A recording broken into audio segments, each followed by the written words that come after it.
तर मित्रांनो, आपण रायगड मधील राणीवस्यामध्ये आहोत. या राणीवस्यामध्ये आपल्याला बघल तर इथं बाथरूमची व्यवस्था केली आहे. तो काळ किती पुढे होता ते तुम्हाला मी दाखवतो आता, की बाथरूमची व्यवस्था कशा प्रकारची होती ते आपण आता. इथं राणीवसा समोर राहायला यायचं आणि मागच्या बाजूला इथं ही जी आहे ती बाथरूमची सोय आहे. म्हणजे आंघोळ वगैरे किंवा आपले प्रातविधी ज्या असतात त्या केल्या जायच्या. तिथं बाथरूम दिलंय, याची सोय बघा.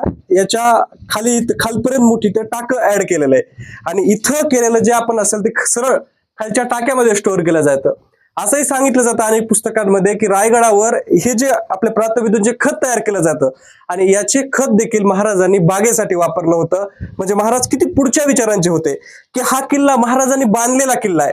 म्हणजे महाराजांनी या किल्ला बांधताना किती बारकाईने या गोष्टीचा अभ्यास करून आणि किती बारकाईने त्यांनी एक एक गोष्ट या गडावर सोय केलेली आहे. आपण समजतो की महाराज फार, आपण म्हणतो की इंग्रज फार पुढे गेलेत किंवा ते डेव्हलप आहे, पण त्यांच्याही पुढे आपण 450 वर्षापूर्वी होतो. हे आपल्याला बघायचं आहे, की आपल्याला हा अभ्यास बघायचा आहे की त्या काळात किती सोय केली होती.